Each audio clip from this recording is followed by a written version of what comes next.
Srimad Bhagavatam, Refuge for the Age of Kali. Connected to earlier topics as this evening's topic is Krishna's final instructions. You'll see the connection.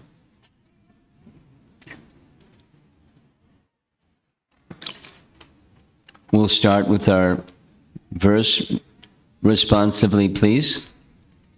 Narayanam namaskritya naram chaiva narottamam devim saraswatim vyasam tato jayam udhirayat.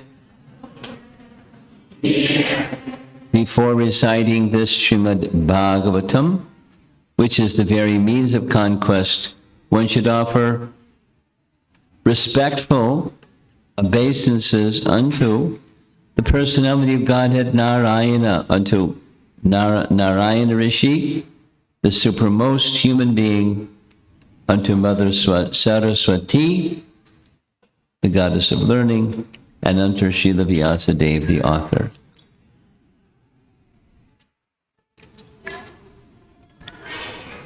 So our scene, the final instructions of Krishna in the entire Srimad Bhagavatam are unto Uddhava. We narrated a little bit the scene preceding this scene, and the scene was Krishna was in Dwaraka. The last of the demons had been killed, including Dantavakra. There's not a description in the Bhagavatam, but there is a description in Gopal Champu. The place where Krishna killed Dantavakra was just outside of the gates of the city of Mathura. And there's, to this day, a place that's named after where Dantavakra was killed, just outside the western gates of the city of Mathura. And from that place, Krishna went to Vrindavan for a couple of months. He had made the promise, and he kept his promise. And there's several external reasons. We'll just do one of them because of time.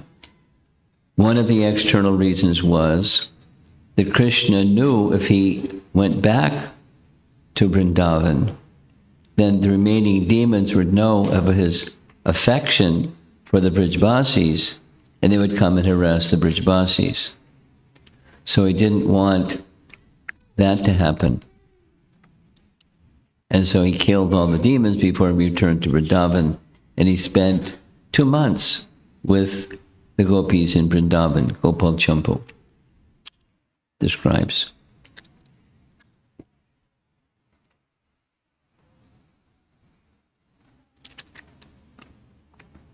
He was making an arrangement to wind up his pastimes. And from Vrindavan, he went to Dwaraka. He's seated in Dwaraka after a big festival. He's visited by Lord Brahma. Lord Brahma, with folded palms, confirms, you made a promise that you would appear on earth and to relieve the burden of the earth from demoniac kings. That's now fully accomplished. If you so desire, you may return to your eternal abode.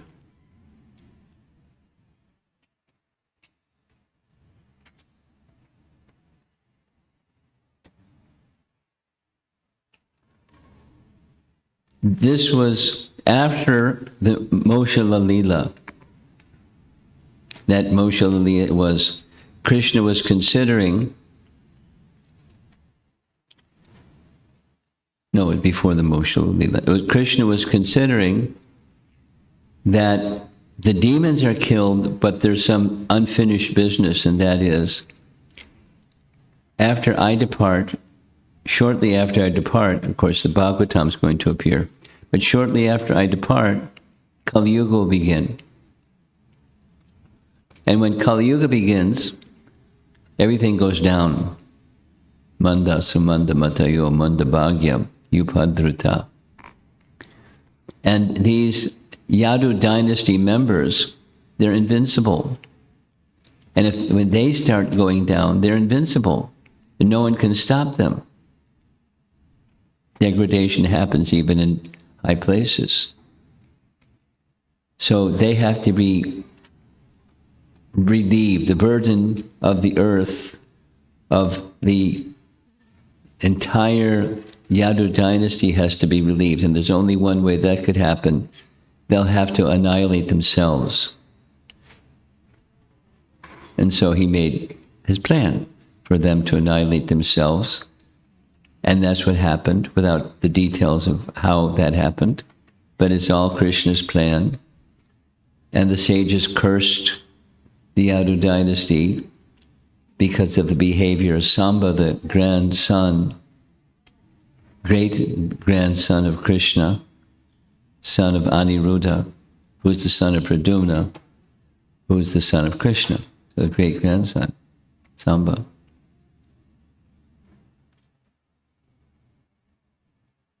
So this and that and the other thing happened. They went for a festival at a place called Prabhas, which is what's in this painting. It's where Krishna also went later to Prabhas. It's at Prabhas that the Yadu dynasty destroyed each other till not even one remained. Balaram's plan for his departure is very mystical.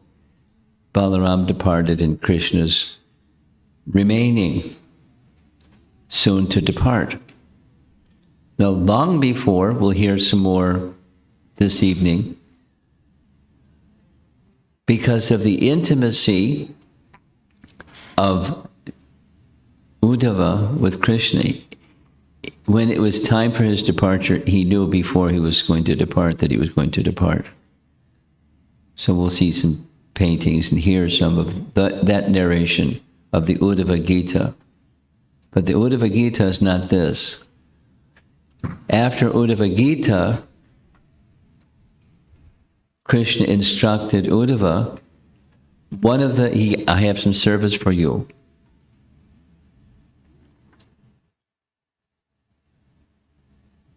The service for you is, one of the places I didn't go during my pastimes was to Badrinath, to give my association to Narayana Rishi and those in their ashram. So you go as my representative. The extensive 23 chapters, Uddhava, I only spoke 18 chapters to Krishna, to Arjuna. I spoke 23 chapters. He didn't say it like that. All of this knowledge, you have assimilated it, you have that capacity. You take this knowledge and pass it on to Narayana Rishi and their associates. Please go at once. Obediently he left, but he didn't get too far, and he doubled back because he knew Krishna was going to depart. When he came back, he found him beneath a young banyan tree, as is shown in this painting, and he clasped Krishna's feet and made some request. And the answer to his request is the final instructions of Krishna to Uddhava, which we'll read in a moment.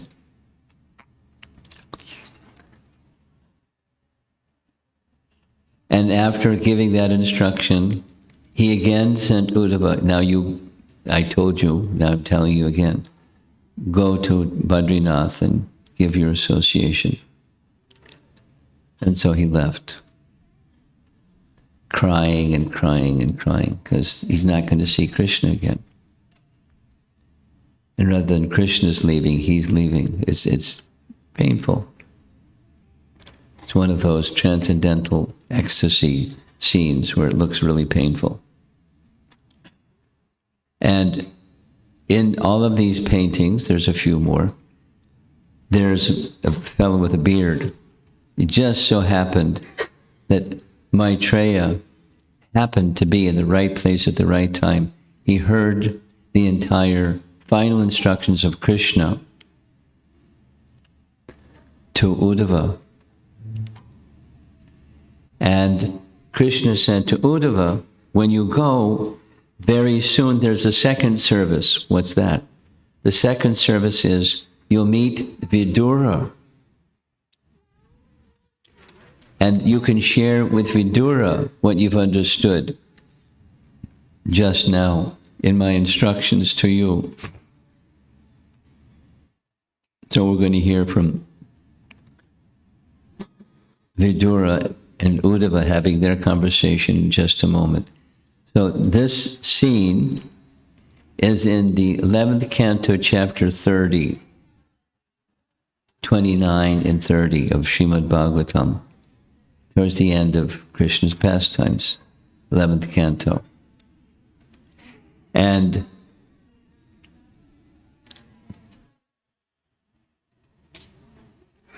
before, this is Krishna speaking to Uddhava in Dwarka. The scene is different. And the extent of the conversation between Krishna and Uddhava is Uddhava Gita, and it's vast. There's Uddhava at Krishna's feet, Krishna looking, glancing very affectionately upon his dear friend and cousin and devotee, Uddhava. Here's the chapters. Again, it's 23. I'm just going to show them to you so you get a picture of how vast. For those that are teaching Bhakti Vaibhav, I don't know how they do this because it's really vast. I've made an attempt to cover a couple of the chapters, and it's very extensive. So chapter 7 is starting this scene that you saw the painting of, and there's some as allegorical, some as direct philosophy. Pingala, detachment from all that is material, the nature or fruit of activities, symptoms of conditioned and liberated living entities. They're seamlessly fit together. Beyond renunciation and knowledge, the Hamsa avatar answers questions of the sons of Brahma. Krishna explains the yoga system. Krishna describes mystic perfections, the Lord's opulences. Shri Shri Radha Damodar Ki. Now, it's not too satisfying just showing lists, but it has an impact that's vast. What the affection between Uddhava and Krishna, it's hard to, who can say who is the dearer devotee between Krishna and Uddhava and Krishna and Arjuna. You can decide. But intimacy, and thus, because you are my friend and my devotee, you can understand this message, Krishna says to Arjuna. So Uddhava understood everything. Lord Krishna's description of Varnashram, second description of Varnashram, important topic. Perfection of spiritual knowledge, pure devotional service, surpasses knowledge and detachment. That nice chapter. Krishna's explanation of the Vedic path, enumeration of the elements of material creation, and it's a long list. Avanti Brahman story, philosophy of Sankhya, 3 modes of nature and beyond, the Aila Gita, Krishna's instructions on the process of deity worship, Jnana Yoga, Bhakti Yoga, and chapter 30 ends, which should be 29 ends. So we're going to read some of that. In fact, I think what I'll do is I'll read some of that now, because this is not the final instructions. But in chapter 29, which is the last of these 13 chapters, I've taken the trouble to go through and just take the verses, and I'd like to read them, but it's like just reading verses is maybe not so satisfying. I'll read them anyways. It's Krishna's words. Remember, just that the sound, Krishna's words and Krishna are non-different. So as you're hearing, Krishna's going in your ear. The Supreme Personality of Godhead said, "Yes, I shall describe to you the principles of devotion to me, by executing which a mortal human being will conquer unconquerable death." Remember, that's the title of the last chapter is Bhakti Yoga. So here it is. Very similar. Always remembering me, one should perform all his duties for me without becoming impetuous. With mind and intelligence offered to me, one should fix his mind in attraction to my devotional service. Some of this has purport, most of it is simply verses. One should take shelter of holy places where my saintly devotees reside, and one should be guided by the exemplary activities of my devotees who appear among the demigods, demons, and human beings. Either alone or in public gatherings with singing, dancing, and other exhibitions of royal opulence, one should arrange to celebrate these holy days, ceremonies, and festivals set aside especially for my worship. With a pure heart, one should see me, the Supreme Soul, within all beings, and also within oneself, to be both unblemished by anything material and also present everywhere, externally and internally, just like the omnipresent sky.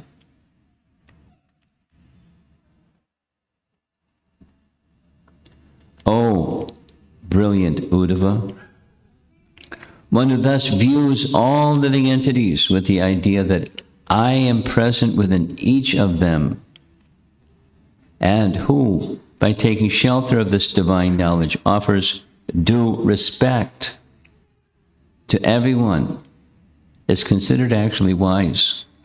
Such a man sees equally the Brahmana and the outcast, the thief and the charitable promoter of Brahminical culture, the sun and the tiny sparks of fire, the gentle and the cruel.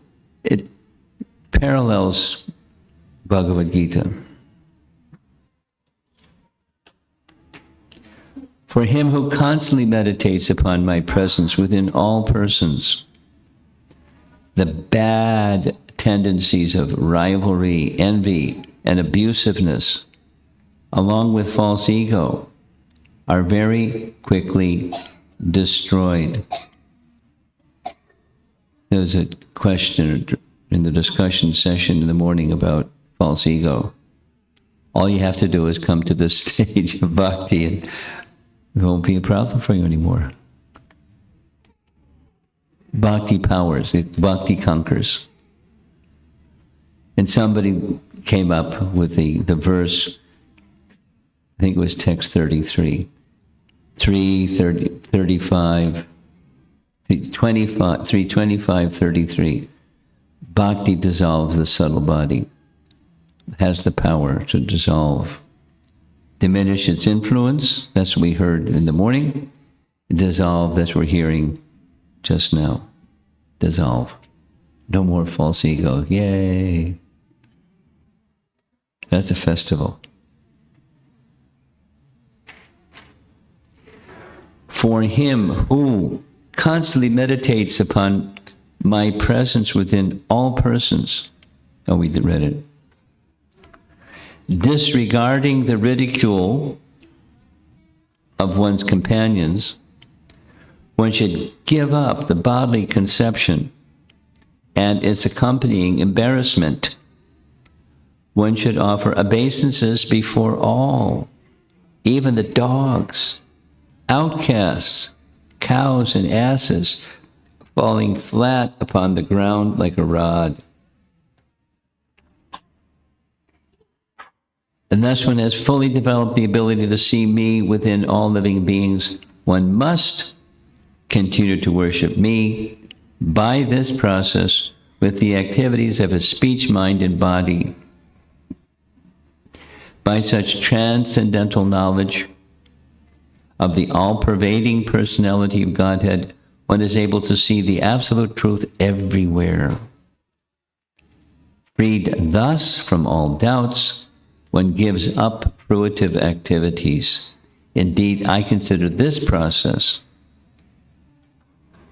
using one's mind, words, and bodily functions for realizing me within all living beings, to be the best possible method of spiritual enlightenment. My dear Uddhava, because I have personally established it, this process of devotional service unto me is transcendental and free from all material motivation. Certainly, a devotee never suffers even the slightest loss by adopting this process. Oh, Uddhava, greatest of saints, in a dangerous situation, an ordinary person cries or becomes fearful and laments. Although such useless emotions do not change the situation, but activities offered to me without personal motivation, even if they are externally useless, amount to the actual process of religion. These are good instructions, huh? The process is the supreme intelligence, and the intelligent and the cleverness of the most clever, for by following it one can, in this very life, make use of the temporary and unreal to achieve me, the eternal reality. Thus, I've related to you, both in brief and in detail, a complete survey of the science of the absolute truth. Even for the demigods, this science is very difficult to comprehend. I've repeatedly spoken this knowledge to you with clear reasoning. Anyone who properly understands it will become free from all doubts and attain liberation. Anyone who fixes his intention on these clear answers to your questions will attain to the eternal, confidential goal of the Vedas, namely the supreme absolute truth. One who liberally disseminates this knowledge among my devotees is the bestower of the absolute truth, and to him I give my very own self. He who loudly, with an amplification system, it's loud. He who loudly recites this supreme knowledge, which is the most lucid and purifying, becomes purified day by day, for he reveals me to others with the lamp of transcendental knowledge. Anyone who regularly listens to this knowledge with faith and attention, all the while engaging in my pure devotional service, will never become bound by the reactions of material work, my dear friend Uddhava. You have now completely understood this transcendental knowledge. Are the confusion and lamentation that arose in your mind now dispelled? You should not share this instruction with anyone who is hypocritical, atheistic, or dishonest, or with anyone who will not listen faithfully, who is not a devotee, or who is simply not humble.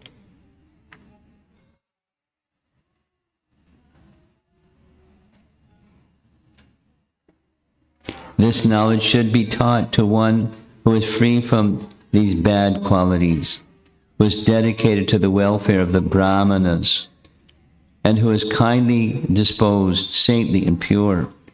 If common workers and women are found to have devotion to the Supreme Lord, they are also to be accepted as qualified hearers. When an inquisitive person comes to understand this knowledge, he has nothing further to know. After all, one who has drunk the most palatable nectar cannot remain thirsty. Through analytic knowledge, ritualistic work, mystic yoga, mundane business, and political rule, people seek to advance in religiosity, economic development, sense gratification, and liberation. But because you are my devotee, whatever men can accomplish in these multifarious ways, you will very easily find within me.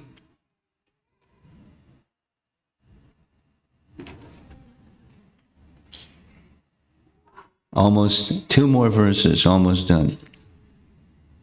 A person who gives up all fruitive activities and offers himself entirely unto me, eagerly desiring to render service to me, achieve liberation from birth and death, and is promoted to the status of sharing my own opulences. Last, in the Uddhava Gita section, last instruction. With fixed attention, meditate constantly upon these instructions I have imparted to you, and assimilate their essence. That's what the mind is supposed to do. Fix your words and thoughts upon me, and always endeavor to increase your realization of my transcendental qualities. In this way, you will cross beyond the destinations of the 3 modes of material nature and finally come back to me. Now, the understanding is, just like Krishna speaking to Uddhava and many other situations, to Arjuna, the instruction to Arjuna is for everyone. The instruction to Uddhava is to everyone, although not so many study Uddhava Gita like those that study Bhagavad Gita, but the audience is Uddhava, but it's meant for everyone. That's when Krishna speaks, that's the purpose or the intention.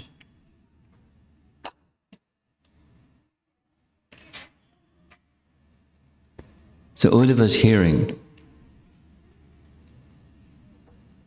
And as already mentioned, he's so elevated, we all know this, he's so elevated from the time that Krishna went to Mathura, because Uddhava is a cousin. When Krishna went to Mathura, Uddhava came. And Uddhava was his constant companion for 120 20 years, 115 years. Constant companion for 115, and intimately served him. And he understood the mood of Krishna so much. So the mood of Krishna was so much understood by Uddhava that Krishna wanted to give Uddhava a special favor of experiencing, being his messenger, experiencing the love of the residents of Vrindavan, although he was not acquainted with it. He wanted him to become acquainted with it. So it's a really nice description. When he went with Krishna's message, specifically for the gopis, specifically for Srimati Radharani, but for the gopis, he first visited the house of Nanda and Jasoda, paying his respect. Cultured persons do that. And when he went to the house of Nanda and Jasoda, he was astonished. Mother Jasoda was just staring out the window, looking in the direction of Mathura, crying. When will Krishna come back?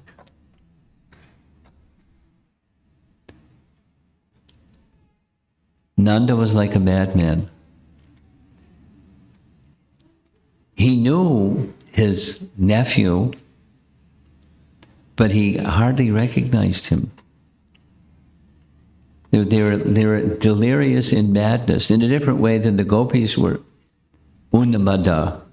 But, in a state of transcendental emotion that's otherworldly.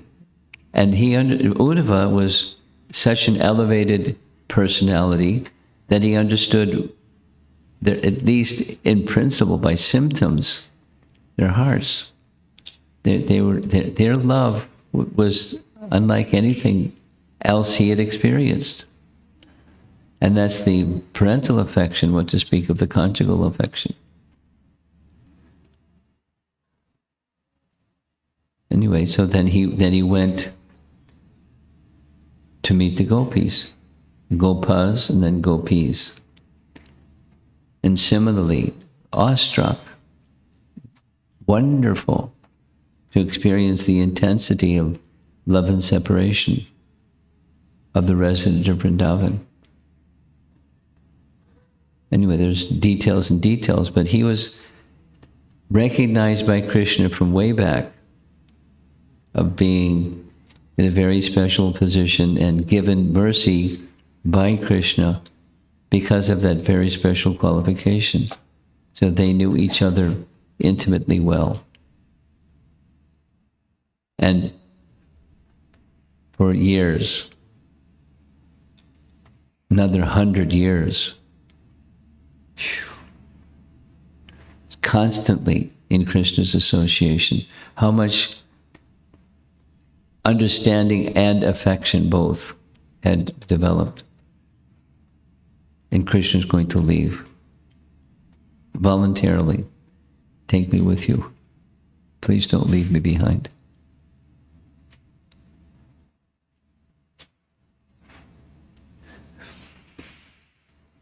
And these instructions are so that he can carry forward in Krishna's absence. The instructions have that purpose. We can have Krishna's association through the instructions of Krishna, how to have his association always in all circumstances.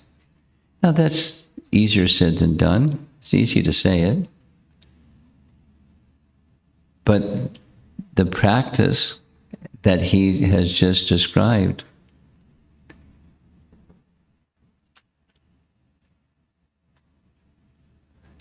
is provided to him so that it can be provided to us.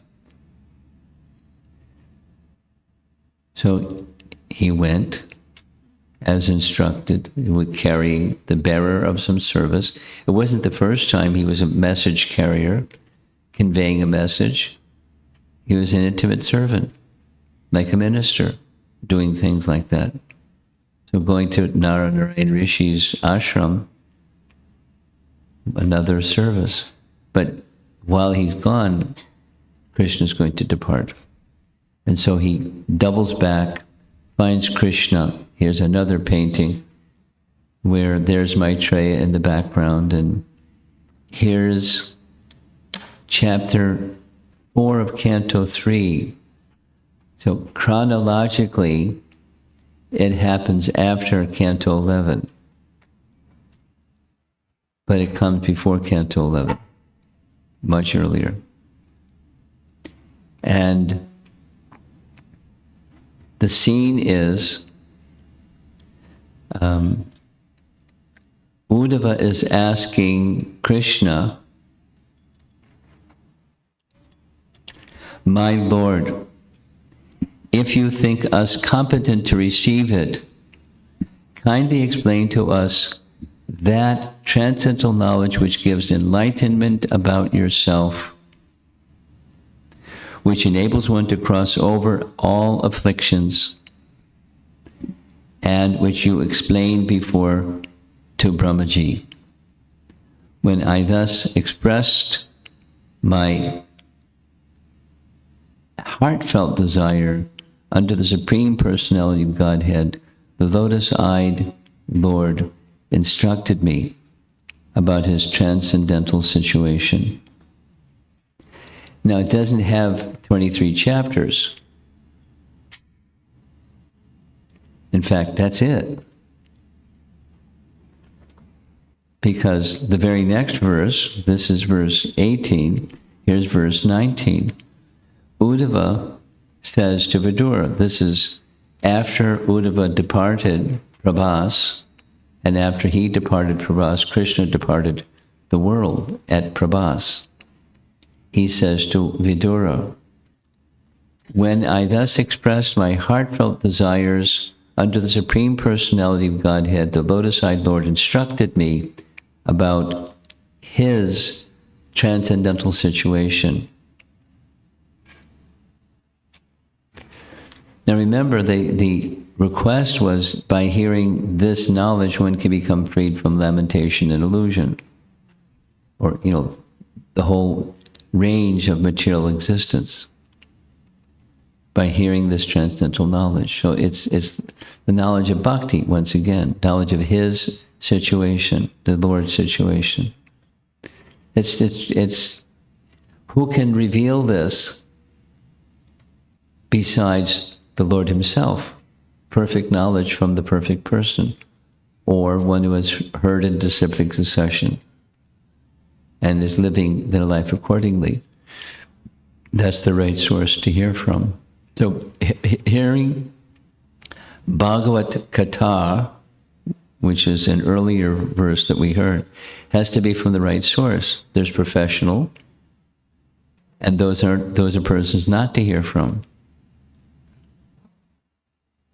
And what's not professional? It's one who doesn't do for livelihood, to maintain family, etc., but for the glorification of the Supreme Lord.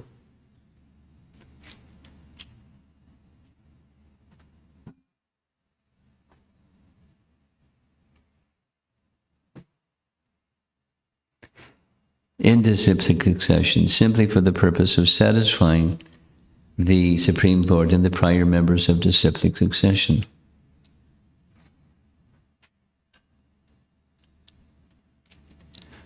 I have one of these little devices. It's about that big.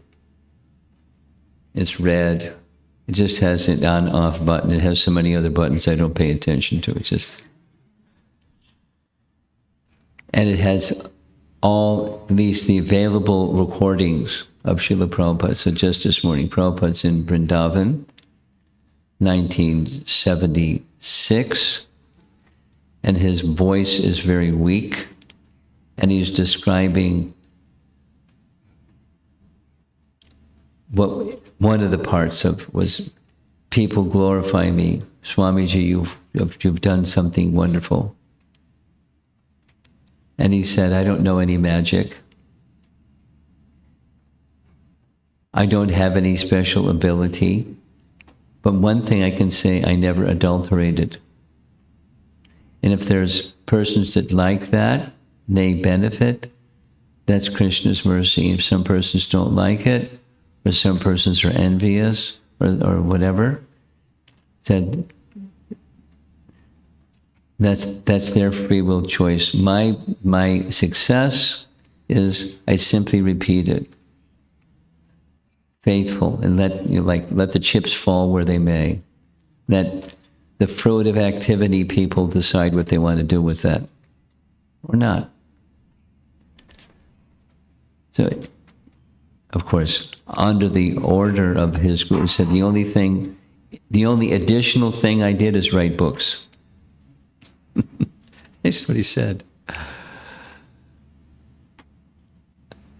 Because for throughout the whole of history is of disciplic succession is hear and vibrate what you've heard. It's not difficult, or stated in a different way. It's simple for the simple and difficult for the crooked. You've heard that one before. Simple for the simple. The heart is simple, just hear and vibrate. Like, call and response in kirtan. Quite simple. Ekavir. Quite simple. Some people can sing, it's nice way. But the principle is quite simple. And the Bhagavatam has everything. So we just, to our capacity, we hear and we vibrate. Shravanam Kirtanam. And then, as we heard this morning, then all the abhadras are progressively removed. The anarthas become progressively slackened or diminished in their influence. Just be sincere and follow the process.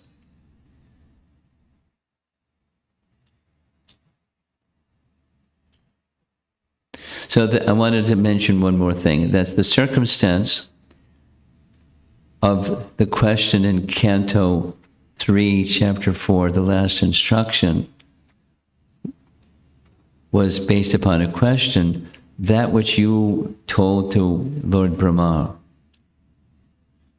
So there's a whole other, one might say, Bhagavad Katha, which is only in its synopsis form in Canto 2, Chapter 9, which we're going to discuss tomorrow evening.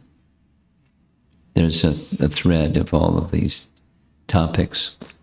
So the circumstance in Canto 2, Chapter 9, is the beginning of creation, the process of creation.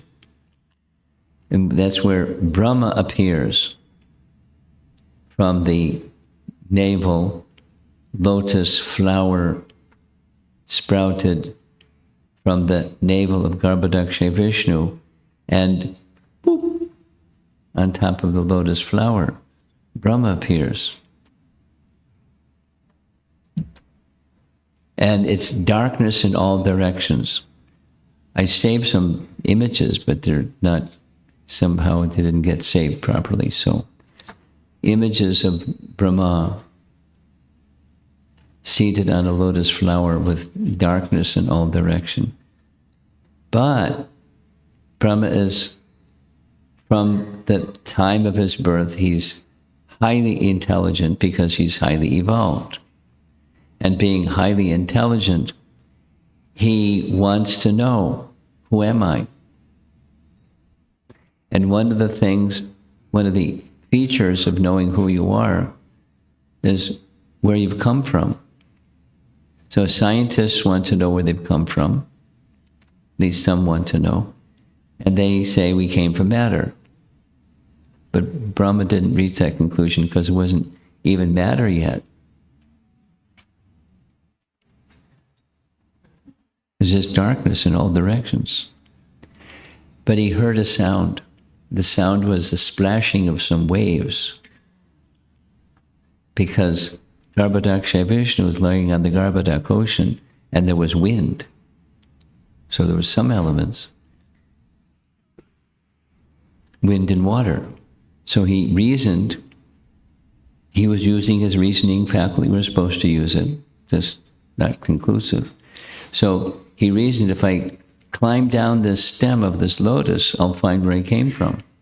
He climbed down and down and down and down and down, and he couldn't reach the end. And then he heard tapa.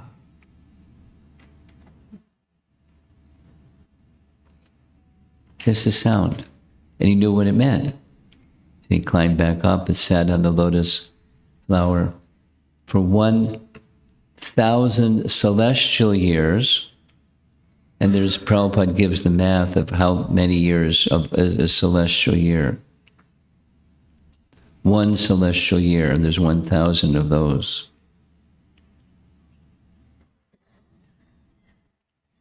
And I don't know how he gets these numbers. 6 times 30 times 12 times 1,000 equals 1 celestial year, 1,000 of those. He must have gotten hungry.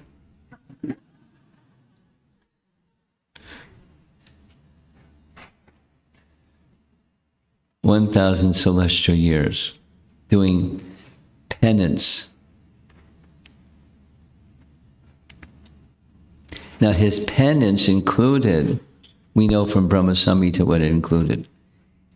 He received from the goddess Saraswati, not his wife, because there wasn't a wife yet, but the prototype, the primordial Saraswati, means one of the first features of the internal potency of the Supreme Lord. He received Gayatri Mantra. And he meditated, that was his tapa. So we do tapa every day, not for 1,000 celestial years, but we chant Gayatri Mantra every day, many of us. And after some time, further, the flute sound of Krishna, darkness in all directions still, but he heard the flute sound. The flute sound came from his mouth as Kam Gayatri. So now he has 2 Gayatris, and that's what he did. No television, no cell phone to check and see if you got any text messages, or no distraction. And Krishna came before him. And Krishna said, "To see me is the perfection. Brahma, you've achieved perfection." In case you didn't feel it, you've achieved perfection. And you may ask of me whatever you like, and it's yours. He didn't say 1 boon or 3 boons. It's anything you want, it's yours. You pleased me very much by your penance. This is, the preliminary to what we're going to hear tomorrow evening. This, what Uddhava was asking, that which you explained to Brahma, because Brahma asked some questions, and Krishna gave some answers to his questions, but it's the answers to those questions are in 4 verses, so they're packed up. We're going to be discussing one of those verses, partially at least. So this is, the shelter or refuge for this dark age of Kali, the light of the sun of Srimad Bhagavatam, as a refuge for this dark age of Kali. Now, it's not academic. You don't have to be Mr. Scholar or Miss Scholar. You don't have to be a scholarly person. You just have to like to hear. And different persons, my experiences, different persons have different experiences as they're hearing. It strikes, the sound strikes the heart in different ways for different individuals.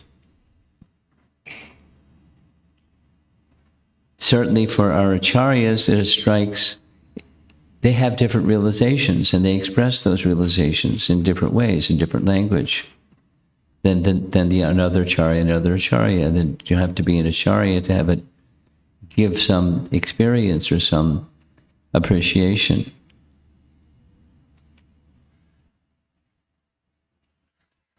So here we are in Gitanagari with a thunderstorm outside, hearing Srimad Bhagavatam, or messages from Srimad Bhagavatam, and the importance of prayer and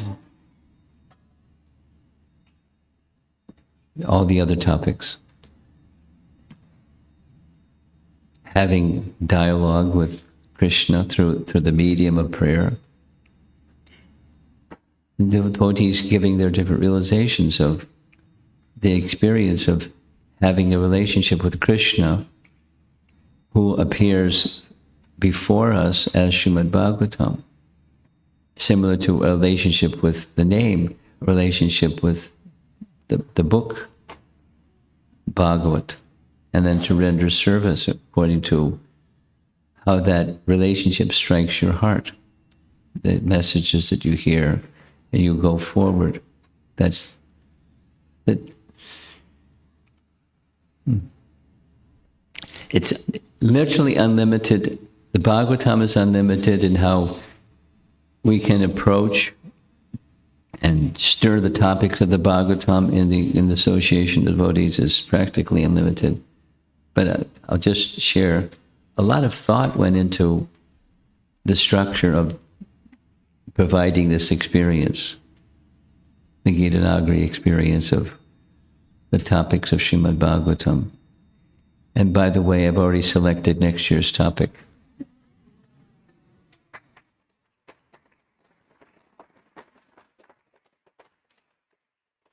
Next year's topic is Krishna's pastimes in Vrindavan.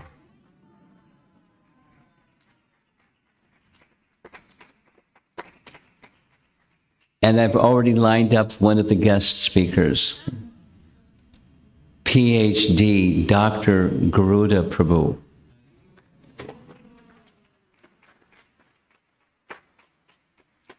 And you better get your binoculars or your telescopes out, because he's going to speak about Rasa Leela. Ooh. I heard that sound from many of you. Ooh. 3 times on different, he knows the devotee audience. He's not going to, talk over you. But for the devotee audience, it's a way for the devotee audience to appreciate the elevated nature of Krishna's pastimes in Vrindavan, and specifically because he's written books on the topic. He'll probably bring some books for sale, I don't know. But and other speakers, I've already picked my topics.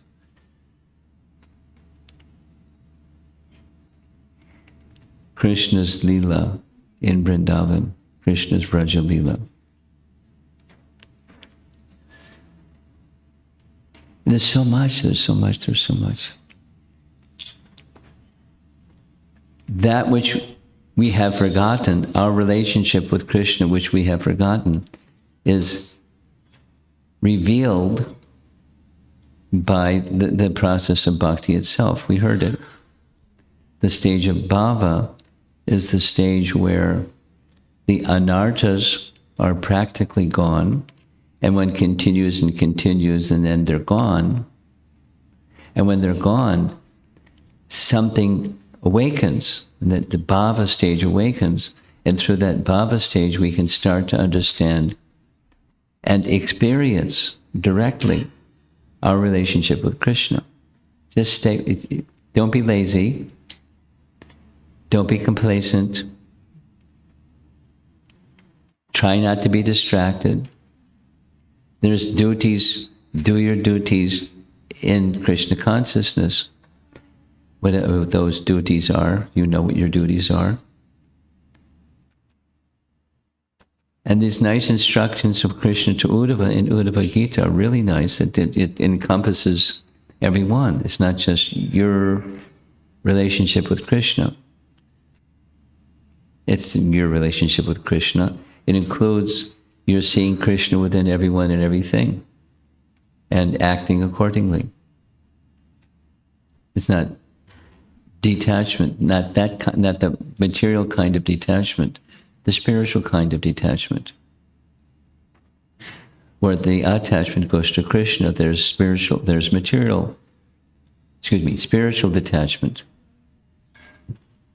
And then one can see that's the verse that we're going to hear tomorrow evening, the tadangam, the paraphernalia of devotional service can also be fully spiritualized. It's all there.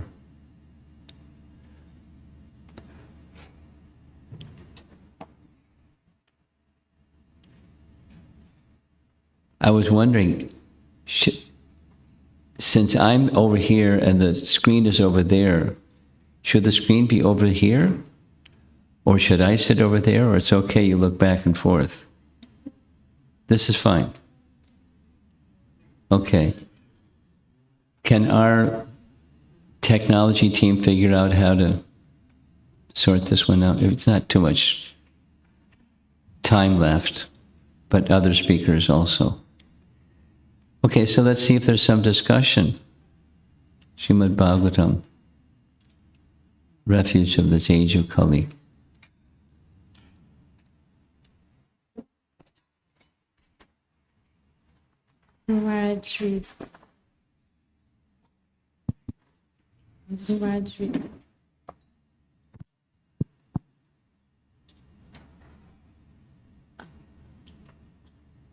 Try and see what happens. A Madhyama is enjoined to share Krishna consciousness with those who are innocent, but not with those who are envious. But not? With those who are envious. Yeah. And in these instructions that Krishna gives to Uddhava, he shares a whole list and says, don't share these instructions with those who are hypocritical, not honest, or so who's that? Everyone's got some of that stuff. So is it that these instructions don't apply to us, that we are enjoined to continue to share Krishna consciousness with? Yeah, we distribute Prabhupada's books to everybody. And who amongst the message is that's in his books is this message. So, are we doing the wrong thing? Are we going against what Krishna's instruction is by distributing books and speaking in public forum where there may very well be someone that still has some enviousness in their heart? Maybe, for sure. So are we violating an instruction? That's your question.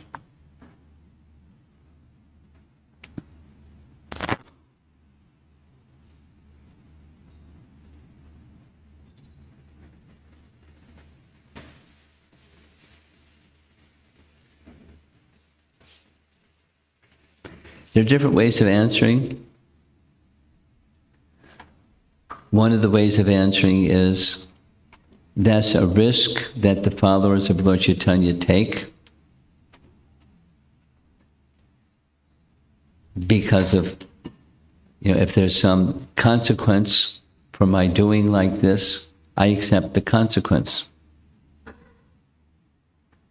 But people are suffering, and I want to administer the remedy for suffering. So I'll take the consequences if there's consequences. So, in other words, we're under the order of Chaitanya Mahaprabhu. And the order of Chaitanya Mahaprabhu seems to be a little in contrast with the instruction of Krishna. Although they're the same person, but there's a special feature of Chaitanya Mahaprabhu, and he's most munificent. Krishna prema pradayate, to everyone. Take it. Well, wait a minute, I'm envious. It's okay, take it. I was thinking to share this pastime, but now your question has prompted me to share this pastime. When Chaitanya Mahaprabhu wanted Lord Nityananda to leave his association and to go back to Bengal and take the Sankirtan message and method to Bengal, it meant separation of the two brothers. And not only that, Lord Chaitanya said, I want you to get married. It was like, what? Your associates are Goswamis. They're not even sannyasis. They're beyond the varnashram system, and you want me to get married? And you want me to leave you? What punishment is this? But he accepted.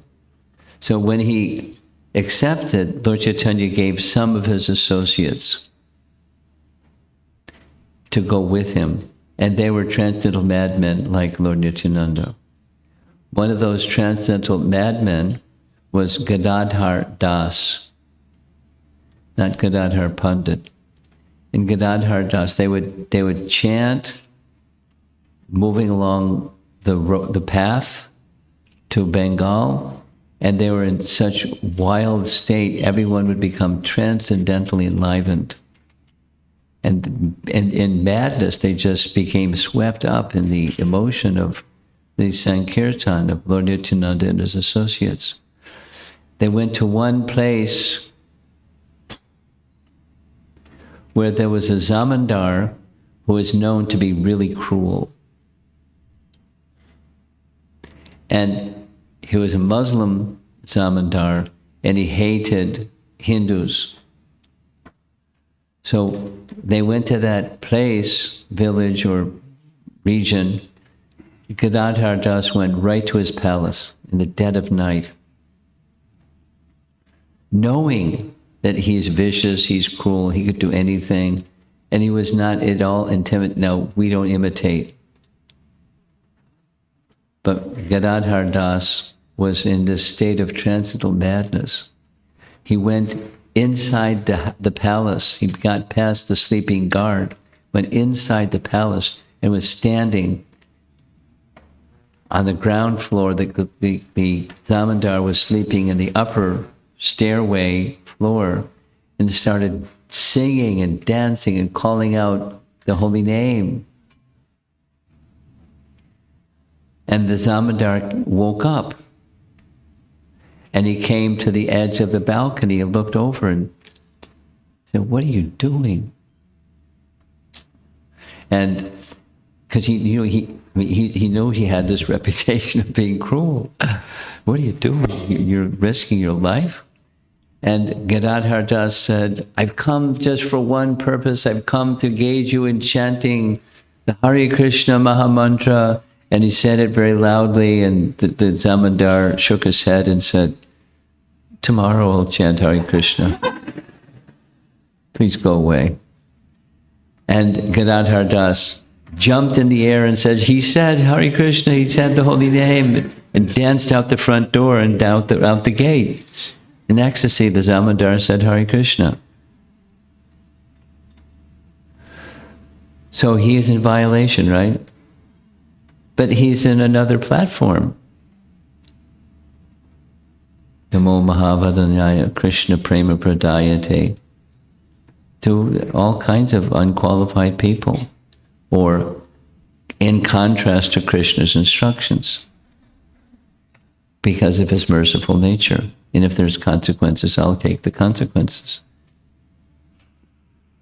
But Krishna protects one who has that full faith in his instruction. So that's one of several answers that why what we're doing is authorized and perfectly okay. We're encouraged, if not instructed, to be cautious about what revealed to whom.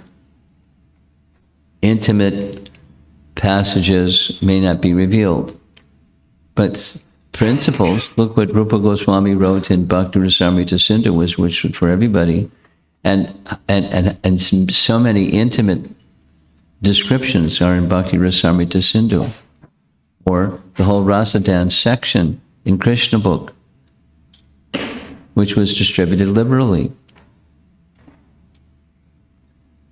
But cautiously, so the reader will, purposely, so the reader won't get the wrong ideas that Sahajiyas propagate wrong ideas. So there's risk involved in doing what Prabhupada did and what Prabhupada wants us to assist him in doing. And it's okay, it's authorized. We're safe. We're protected. Anything else? Okay.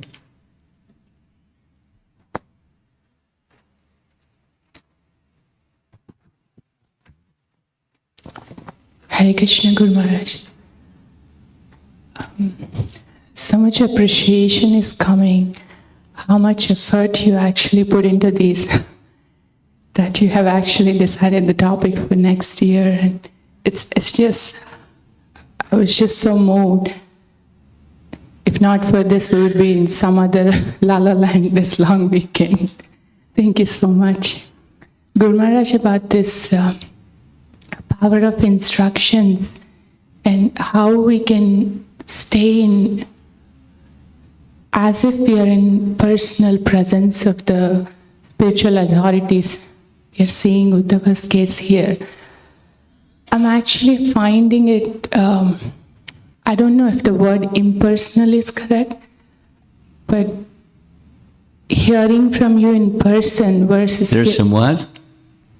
Hearing from you in person versus hearing the recording, there is some kind of impersonal aspect and it doesn't have the same kind of impact.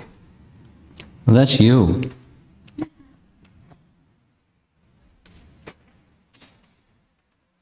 What about so many people that read Prabhupada's books or hear Prabhupada's recordings and become transformed?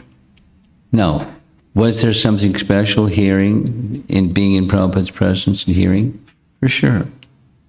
But transcendental potency is there in recordings. That's why he did it. So you can take sannyas and you can come along in my suitcase.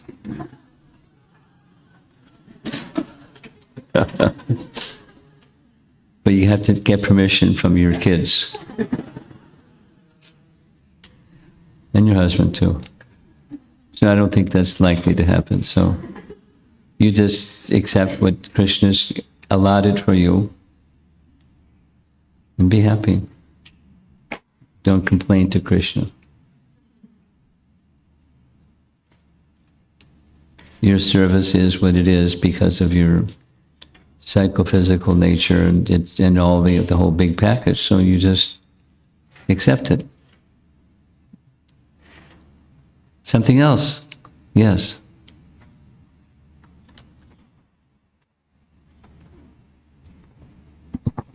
Guru Maharaj, you said that Srimad Bhagavatam should not be studied in a scholarly way. Shouldn't be studied in college? Should not be studied in a scholarly fashion, like with the academic lens to Srimad Bhagavatam. My question is that, is there a problem if our scriptures like Bhagavad Gita or Srimad Bhagavatam is presented in a scholarly way, say in a college?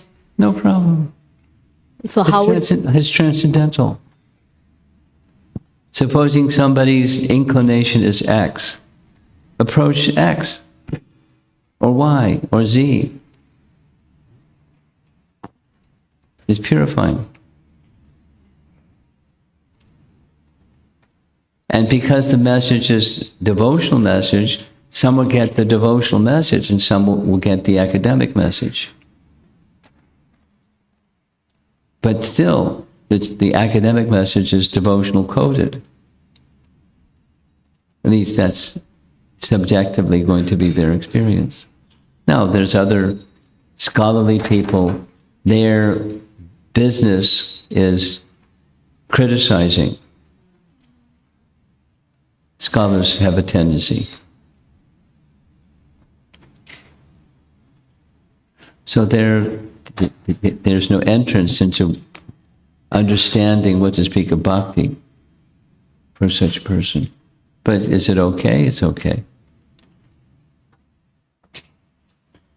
You know, Prabhupada was fond of repeating that these books are now part of the curriculum of the different professors at universities, because it's rare to receive in English comprehensive renderings of Sanskrit texts in readable English. There's the old, translations of, won't mention names of different scholars, that translated from Sanskrit, and it's like chewing sawdust.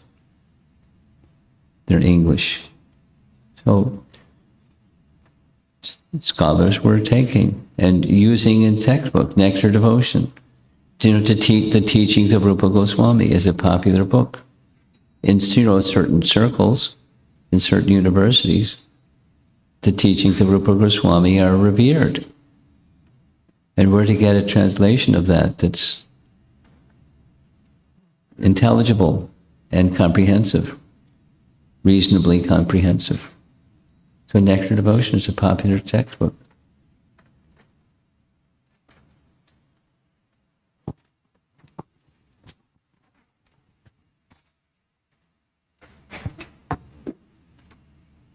Anything else? Okay, that's it. Srila Prabhupada ki.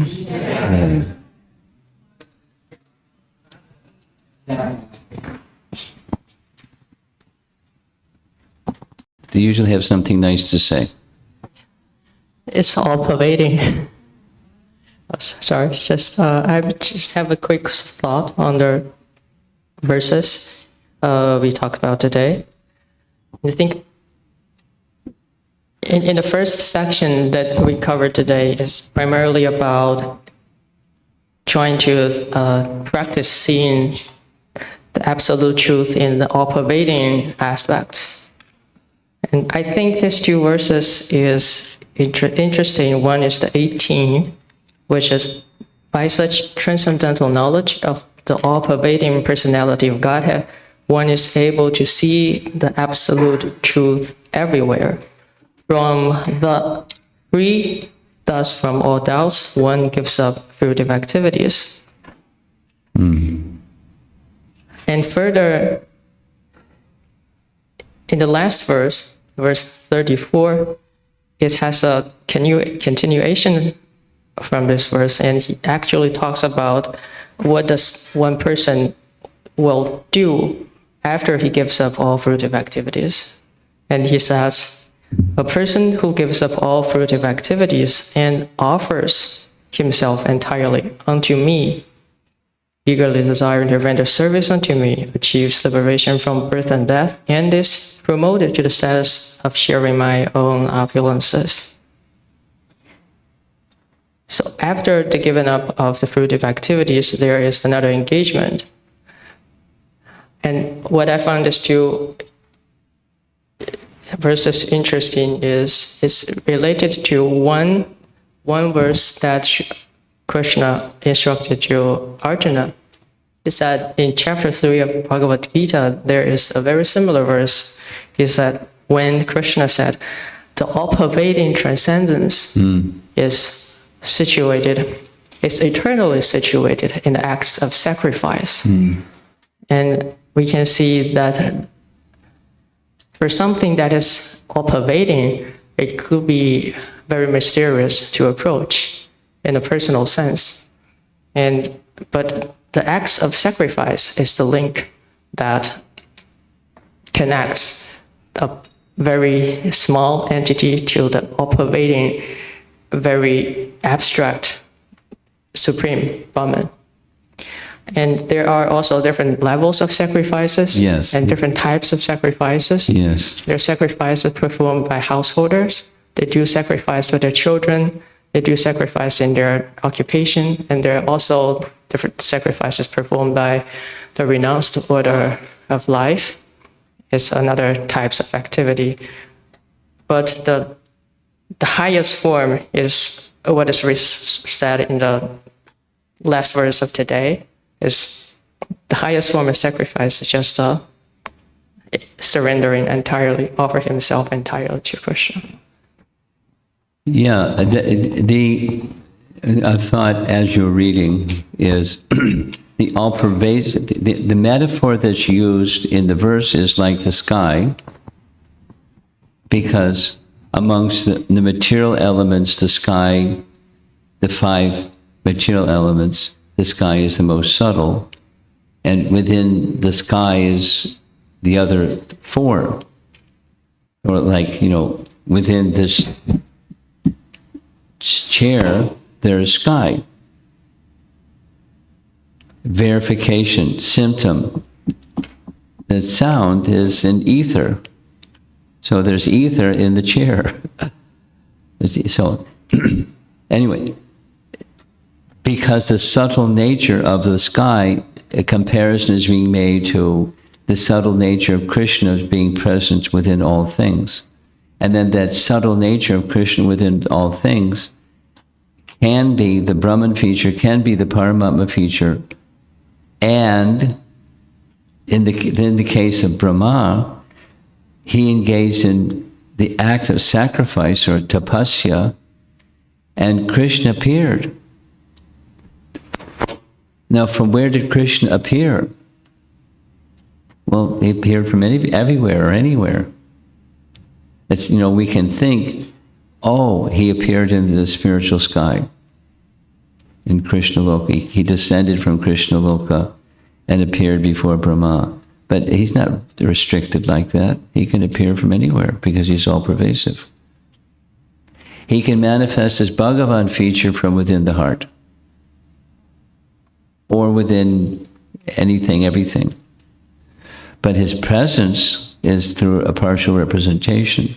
But he can manifest himself in his fullness, in the personal Bhagavan feature, from anywhere. No restrictions.